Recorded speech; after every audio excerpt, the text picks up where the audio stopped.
भारत माता की जय, भारत माता की जय, छात्र एकता जिंदाबाद, छात्र एकता जिंदाबाद। धन्यवाद। हमारी बात होने जा रही है ओबरा इंटरमीडिएट कॉलेज बचाओ संघर्ष समिति के संयोजक आनंद जी से। जी सर। और ये विद्यार्थी भी आनंद जी के साथ में हैं जो लोग ओबरा इंटर कॉलेज को बचाने का प्रयास कर रहे हैं। आनंद जी, आप हमको ये बताइए कि 1 अप्रैल 2023 से ओबरा इंटर कॉलेज की जो संभावना बन रही है कि निजी हाथों में चला जाएगा, तो आप इसको सार्वजनिक क्षेत्र में, सरकारी क्षेत्र में बना रहे, इसके लिए आप कौन सा कदम उठाने जा रहे हैं, कौन सा प्रयास करने जा रहे हैं? इसके लिए हम सबसे बड़ा कदम अब कल पैदल मार्च निकालने जा रहे हैं। और ये पैदल मार्च एक इनके लिए संदेश होगा कि विद्यार्थी जो पैदल मार्च निकालेंगे उससे पूरे जो है ओबरा वासी जान जाएं कि हम क्या कर रहे हैं और क्यों कर रहे हैं, किस लिए कर रहे हैं। इसमें न केवल हमारा भला है, न केवल इनका भला है, इसमें पूरे समाज का भला है।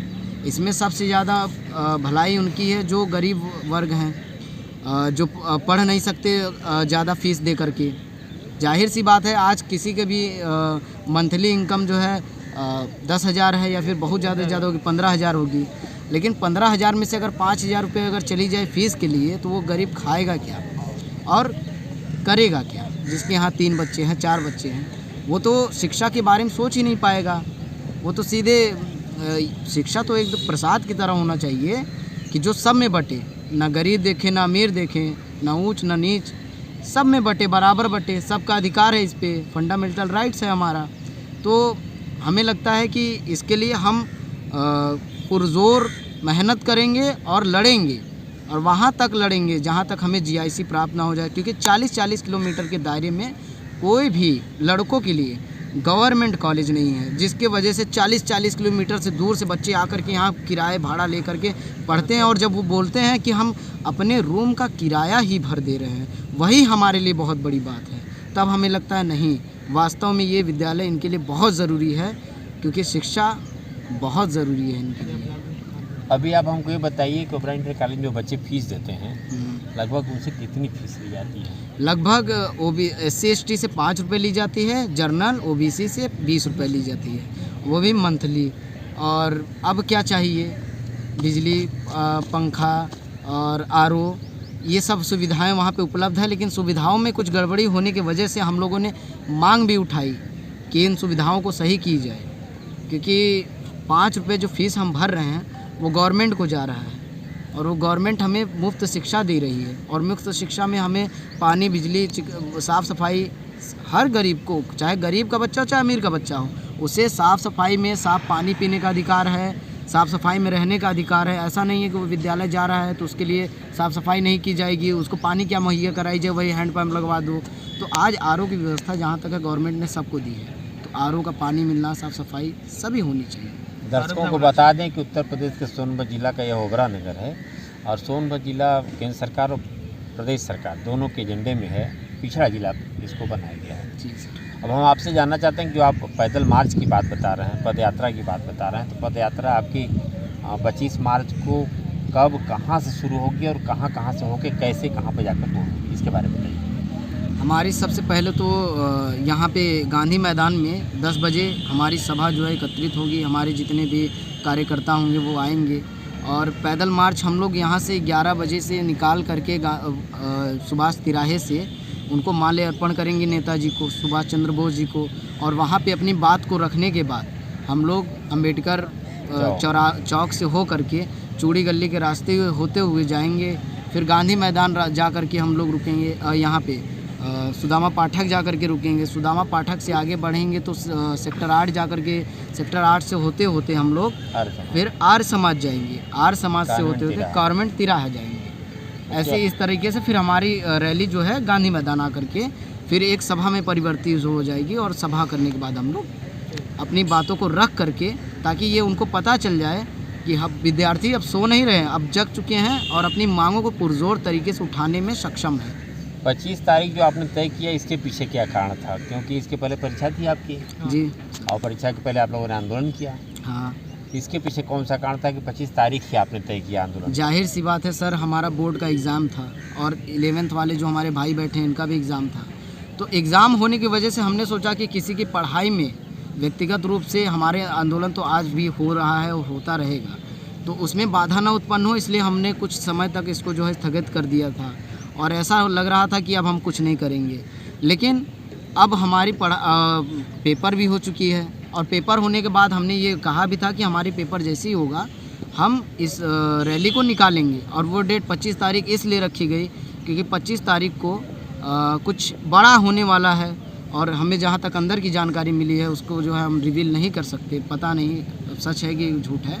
लेकिन बात यह है कि कुछ बड़ा होने वाला है, इसी तरीके से हम लोग बड़ा अब करके भी दिखाएंगे। और ये 25 तारीख को एक इनके लिए संदेश होगा कि अब विद्यार्थी अपनी मांगों को पूरी मजबूती तरीके से रखेंगे और 1 अप्रैल से अगर ये निजी हाथों में चलाते हैं तो विद्यार्थी पहुंच करके तुरंत जो है धरना प्रदर्शन पे बैठेंगे और उसके बाद हमें डंडे से मारिए चाहे हमें जान से मार दीजिए, हम तब तक नहीं उठेंगे जब तक हमारी मांगों को पूरा ना कर दिया जाए।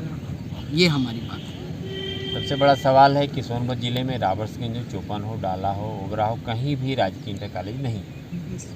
और ओबरा इंटर कॉलेज पर हम ये कह सकते हैं कि चाहे वो झारखंड बॉर्डर से हो, एमपी से हो या फिर छत्तीसगढ़ से हो या फिर बिहार बॉर्डर से हो, काफ़ी दूर दूर से बच्चे आते हैं जो कमज़ोर वर्ग के हैं, निर्बल वर्ग के हैं, निर्धन हैं, उनकी पढ़ाई लिखाई यहाँ पर हो जाती है। और ऐसी स्थिति में जब ये निजी हाथों में जाएगा तो स्वाभाविक है कि जो गरीब बच्चे हैं उनकी पढ़ाई लिखाई बाधित होगी।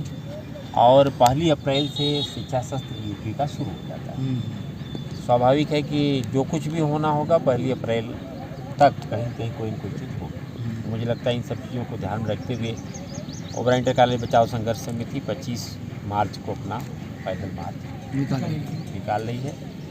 और हम आप लोगों से यही अपेक्षा करेंगे कि आप अपना आंदोलन शांतिपूर्ण तरीके से नियमानुसार इसको करिए ताकि किसी प्रकार का कोई व्यवधान ना आए। और शासन प्रशासन के लोगों को भी बता दें कि सोनभद्र जनपद नक्सल प्रभावित क्षेत्र रहा है और अशिक्षा सभी समस्याओं की जड़ में होती है। तो ऐसी कोई बात ना हो जिसकी वजह से विद्यार्थियों में, युवाओं में आक्रोश हो और वह राष्ट्र के विपरीत जो धाराएं हैं उसके साथ जुड़ें।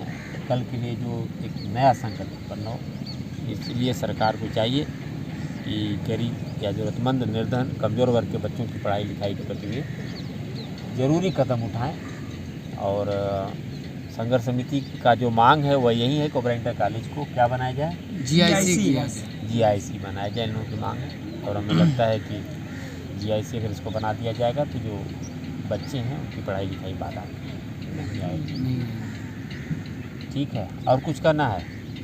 अब जैसे कि इनका आंदोलन प्रारंभ हुआ सर, तो उसके बाद इन्होंने पूरी जान लगा दी कि आप हमें चाहे मार दीजिए, चाहे आप हमें नौकरी से निकाल दीजिए, लेकिन हमारी मांग जब तक पूरी नहीं होगी हम अपने आंदोलन को नहीं ख़त्म करेंगे। कुछ ऐसा भी सुनाई दिया कि जब इन्हें जो है इनके कर्मचारी को निकाला जा रहा था, धमकी तक दी, जो है इन्होंने कहा कि अनिश्चित काल तक हम जो है आंदोलन चलाएंगे।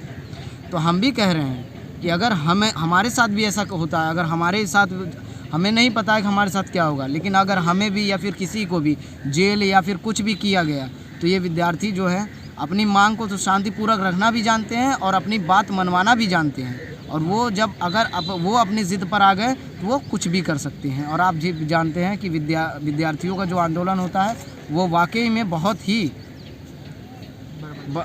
होता है, क्योंकि विद्यार्थी जो है अपनी मांग को मनवाने के लिए, अब हम बच्चे ही हैं, अगर हम अपनी ज़िद पे आ गए तो कुछ नहीं कर सकते हैं। हम अपनी ज़िद पे आ गए तो हमें चाहिए तो चाहिए। जैसे एक बच्चा जो है रोने लगे तो बस वही वाला हाल हम करेंगे। क्योंकि क्या है कि अगर हमारे साथ गलत होगा, क्योंकि हम गांधी मैदान में, आपने भी वीडियो जो चलाई उसमें देखा गया था कि गांधी मैदान आकर के मैंने बस इतना ही सवाल किया था कि एक दिन में जब कोई भी सड़क बना दी जाती है, जो कि सांसद आते हैं, कोई भी नेता आता है, मंत्री आता है, तो उस हिसाब से मैं कहता हूँ कि मेरा मानना था कि एक दिन में अगर एक सड़क बना दी जाती है तो सोचिए उसी हिसाब से कितना ही राजनीति में पैसा है, राजनीति हो चाहे कुछ भी हो, फंड कितना है यहाँ पे, तो उसको अगर एक सही निर्माण के लिए लगाया जाए, उसको सही कार्य के लिए लगाया जाए। इंटर कॉलेज हमारा जा रहा है, इंटर कॉलेज के लिए ही कुछ निर्माण किया जाए, तो उसके लिए क्या मैंने गलत कहा था जिसके लिए मुझे पुलिस जो है उठा करके ले जाने के लिए तैयार थी। तो जहाँ तक बात है, मैं शांतिपूर्वक बातों को रखना भी जानता हूँ और अपनी बात को मनवाना भी। तो उसको मैं अपने सही तरीके से जहाँ तक रहेगा मैं पूरी तरीके से अपनी बात को कहूँगा और रखूँगा भी। लेकिन उसके बाद भी अगर कोई अड़ंगा आता है तो विद्यार्थी जो है उसके लिए तैयार हैं और हम फांसी चढ़ने के लिए भी तैयार हैं अगर आप चढ़ा सकते हैं तो।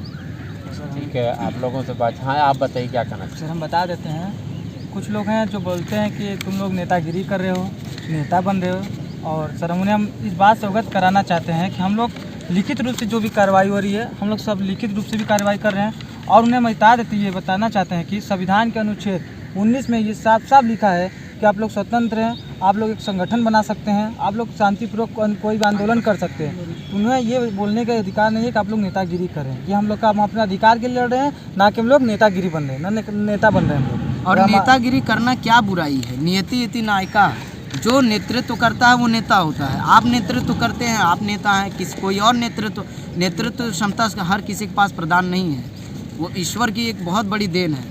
हर कोई भीड़ का जो है भीड़ को हैंडओवर नहीं कर सकता, हर कोई भीड़ को जो है अपनी बातों से एकत्रित नहीं कर सकता। वो सब के अंदर क्वालिटी नहीं होती। अगर आपके अंदर ये क्वालिटी है तो कोई देख रहा है तो बहुत बड़ी बात बोल रहा है, और उनको लग रहा है बुरा तो लगने दीजिए। ठीक है, आप लोगों ने हमसे बातचीत की, इसलिए आप लोगों को बहुत बहुत धन्यवाद। एक बार अंत फिर से निवेदन करेंगे आप लोगों से कि आप लोग अपना आंदोलन शांतिपूर्ण तरीके से नियम के अनुसार ही करें, ताकि आप लोगों को सफलता मिल सके, किसी प्रकार की कोई उलझन न हो। बहुत बहुत धन्यवाद। भारत माता की जय, भारत माता की जय, छात्र एकता जिंदाबाद, छात्र एकता जिंदाबाद। धन्यवाद।